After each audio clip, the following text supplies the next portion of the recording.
দেখুন, মান যার আছে তার যায়। যারা এই ধরনের কথা বলেছে, শওকত মোল্লার কথা বললেন, পশ্চিম বাংলার বোমারু নেতা, বোম বানানোওয়ালা নেতা, এটা আমি আপনি বলছি না, এটা মমতা ব্যানার্জি নিজে সার্টিফিকেট দিয়েছে শওকত মোল্লাকে।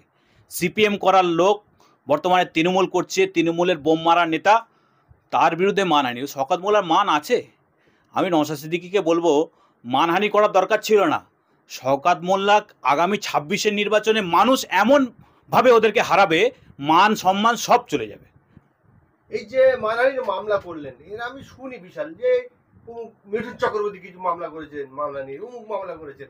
আলটিমেটলি এর রেজাল্টটা আমি কোনোদিন জানতে পারিনি। আপনি আইনজীবী হিসেবে রেজাল্টটা কেমন? দেখুন, মানহানির মামলা পরিষ্কারভাবে, মানহানির মামলা করতে গেলে প্রথমে নোটিশ দিতে হয়, এবং নোটিশে যথাযথ উত্তর না এলে বা যে উত্তর আসবে সেই উত্তর মানে ক্ষমা প্রার্থী যদি না হয়, যার ওপর নোটিশ যাবে, তারপরে মানহানি মামলা দাঁড়ায়।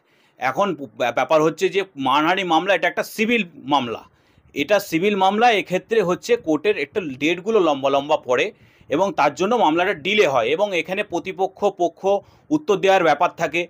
যিনি কেস করবেন, যার উপরে কেস করবেন, বোথ পার্টি আদালতে হাজির হতে হবে, তাদেরকে কাঠগড়ায় ওঠার ব্যাপার আছে, সেখানে সওয়াল জবাব হবে, এগুলো কমপ্লিট হতে দেরি হয়। এবং অনেক সময় দেখা যায় কি, যে মানহানি মামলা চলাকালীন হয়তো দেখা গেল যার ওপর মানহানি সে হয়তো ক্ষমা চেয়ে নিল, বা সে হয়তো কম্পেনসেশন আগেই দিয়ে দিল মামলা শেষ হওয়ার আগে, সেই জন্য মিটে যায়।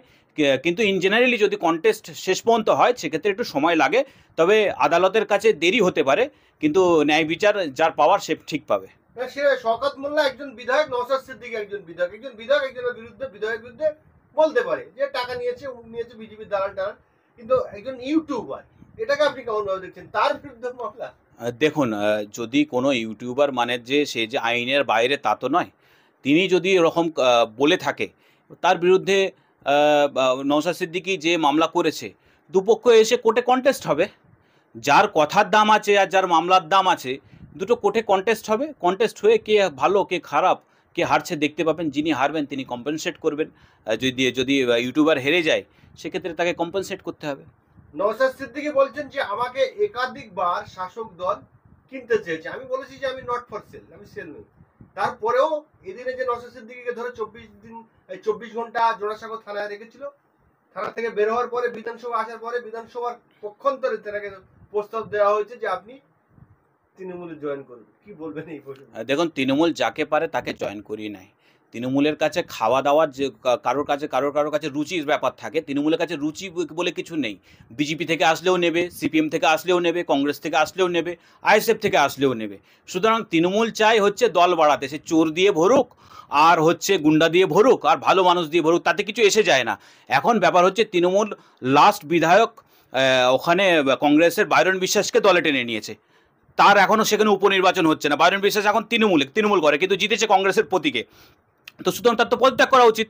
নওশাদ সিদ্দিকীর বেল আর হচ্ছে সাগরদিঘিতে হচ্ছে ফেল, তৃণমূল একসাথে হয়েছিল একই দিনে।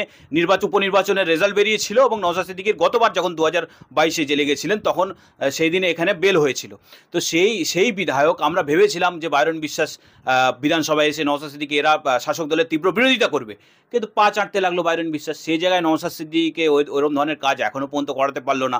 তো শাসক দলের এখন গায়ের ব্যথা হয়ে গেছে নওশাদ সিদ্দিকী, তাই বারবার চেষ্টা করছে, কিন্তু আমার মনে হয় চেষ্টা করে খুব একটা লাভ হবে না। তৃণমূলের কি মানে অনেক দিনের ড্রাইভারি, মানে লং ড্রাইভের যে চিন্তা ভাবনা রয়েছে বলে মনে করেন? যে যে বিরোধিতা করছেন, যে মুখ খুলছেন, তাকে দলে নিয়ে নিচ্ছে, নিয়ে মুখ বন্ধ করে দিচ্ছে। কাসিম সিদ্দিকী, নওশাদ সিদ্দিকী বন্ধ করা হচ্ছে। কিন্তু আমরা দেখেছিলাম যে 34 বছর একটা সরকার ছিল, সেই সময় কিছু মানুষের নাকি দম বন্ধ হয়ে যাচ্ছিল। সেই সময় মমতা ব্যানার্জি সহ যারা বিরোধী প্রধান, এমনকি পঞ্চায়েত প্রধান, একজন পঞ্চায়েত সদস্যকেও তারা দল ভাঙানোর কাজ করতো না। কিন্তু বর্তমানে দেখতে পাচ্ছি যেই বিরোধিতা করছেন, যে জিতছে একজন মাত্র বিধায়ক নওশাদ সিদ্দিকী, তাকে বারবার প্রস্তাব দেওয়া হচ্ছে। এটা গণতন্ত্রের পক্ষে কতটা ক্ষতিকর? দেখুন, হক কথা বলতে গেলে ধক লাগে, আর ধক ভেতরে থাকতে গেলে সৎ হতে হয়। আমার মনে হয় নওশাদ সিদ্দিকীর সেই সৎসাহস আছে, তাই শাসক দলের এত চিন্তা হয়েছে। যদি দুর্নীতির প্রমাণ থাকতো, যদি অন্য কিছু প্রমাণ থাকতো, তাহলে অনেক মিথ্যা মামলা করেছিল, সেসব মামলায় একদিন বোঝাপড়া করে নিতে পারতো, কিন্তু সেরকম কিছু হয়নি। আমার মনে হয় তৃণমূল বা নওশাদ সিদ্দিকী কেনার চেষ্টা বা দলের টানার চেষ্টা দুটোই বৃথা হবে। এই যে সংখ্যালঘু মুসলিম ভোট দু হাত ভেলে দিয়েছে মুসলিমরাই শাসক দল তৃণমূলকে, কিন্তু আলটিমেটলি কি দেখা হচ্ছে যে দুর্গাপুর থেকে নিয়ে বারেপুর, বিন্দাখালী থেকে নিয়ে আপনার তালদি, আর ক্যানিং থেকে নিয়ে মেদিনীপুর সর্বত্র জায়গায় মুসলিমরা আক্রান্ত হচ্ছে, মানে সাম্প্রদায়িক সম্প্রীতি বিঘ্ন করছে। এটাকে আপনি কেমন ভাবে দেখছেন? দেখুন, পশ্চিমবাংলার মুসলমানরা বেশিরভাগ গরিব। আর পশ্চিমবাংলার মুসলমান আরব থেকে আসা মুসলমান না, ইরান থেকে আসা মুসলমান না, এরা এই দেশেরই মানুষ। এদের বাপ চোদ্দ পুরুষ সব এই দেশের। আগে হয়তো অন্য ধর্মের ছিলেন, কোনো না কোনো কারণে তারা মুসলিম ধর্মে এসছেন। তো সুতরাং হচ্ছে তাদের আর্থিক অর্থনৈতিক অবস্থা সাচার কমিশনের রিপোর্ট অনুযায়ী হিন্দু দলিতের থেকে খারাপ। তাহলে সেটা মমতা ব্যানার্জি বারবার যখন ক্ষমতায় ছিলেন না, বামফ্রন্টের সময় বারবার বলতেন। কিন্তু উনি ক্ষমতায় আসার পরে দেখা গেল যে মুসলিমদের আরও চাকরিতে সংরক্ষণের কোনো ব্যবস্থা উনি করলেন না। চাকরিতে আরও পার্সেন্টেজ কমে গেল মুসলিম এমপ্লয়ীদের।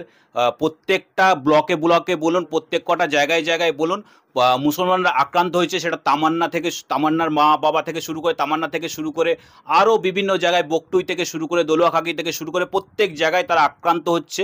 এবং বর্তমানে হচ্ছে একটাই শাসক দলের কাছে মানে বার্তা পৌঁছে দিচ্ছে যে মুসলমানদেরকে দিয়ে ডান্ডা ঝান্ডা বওয়াবো, বোম মারা করাবো, তারপর তাদেরকে জেলে ঢোকাবো, কিন্তু ক্ষমতায় আসতে দেবো না। অর্থাৎ ফুটবলের মতন ফুটবল যেমন ফুটবলের মাঠে এ প্লেয়ার থেকে ও প্লেয়ার, ও প্লেয়ার থেকে সে প্লেয়ার, তারপর গোলে ঢোকে, তেমনি পশ্চিমবাংলার সংখ্যালঘুদেরকে ফুটবল বানিয়ে রেখে দিয়েছে, কিন্তু ফুটবলার কোনোদিন হতে দিচ্ছে না।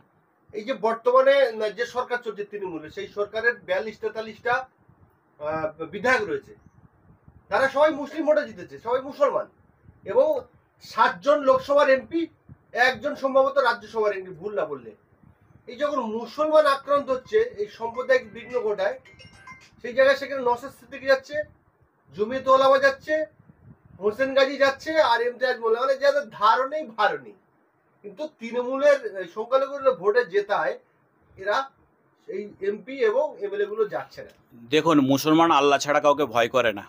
এটা হচ্ছে তৃণমূলের নেতারা আবার মঞ্চে দাঁড়িয়ে দাঁড়িয়ে বুক চাপড়ে চাপড়ে বলে, কিন্তু পশ্চিমবাংলার তৃণমূল করা মুসলমান যারা আছে তারা আল্লাহর থেকে বেশি দিদিকে ভয় পায় বেশি। তো সুতরাং হচ্ছে তারা দিদির পাঁচাটা গোলাম হয়ে গেছে। অ্যান্ড গোলামের কাজ হচ্ছে গোলামতি করা। চাকর বাকরের কাজ কি? এটা করো, সেটা করো, সেটা করো, এই তুমি বোম মারো, এই তুমি ডাকাতি করো, এই তুমি তোলা তুলে দাও, 75-25 ভাগ করে দাও, এইটা তাদের কাজ। কিন্তু অন্যায়ের বিরুদ্ধে প্রতিবাদ করতে গেলে তাদের তো সেই ধক চাই, সৎ হতে হবে। সৎ সাহস থাকলে তবে তো ধক হবে, তবে তো প্রতিবাদ করবে। এরা কেউই সৎ নয়। আপনি খোঁজ নিয়ে দেখুন, এরা বিধায়ক হওয়ার আগে, তৃণমূল করার আগে কি ছিল, এখন তাদের অবস্থা কি হয়েছে। এই যে বললাম যে এরা মুসলিম আক্রান্ত হলে মুসলিম বিধায়করা যায় না, সহানুভূতির জন্যও যায় না, তাল দিতে ইভেন যায়নি, কোনো জায়গায় যায়নি। সেই জায়গায় আমরা দেখি যে হরিয়ানাতে সাবির মল্লিক, তাকে গোমাংস ভক্ষণ করেছে বলে সেখানকার গোরক্ষকরা তাকে পিটে মেরে দেয়। তাকে যখন লাশ বাড়িতে নিয়ে আসা হয়, সর্বপ্রথম আমি গিয়েছিলাম নিউজ করতে, তো তার বাড়ি অভিষেক বন্দ্যোপাধ্যায় আর্থিক সাহায্য গিয়েছে, মমতা ব্যানার্জির ফোন গিয়েছে, মমতা ব্যানার্জি তাকে ডেকে নিয়ে নবান্নের চাকরি দিয়েছে।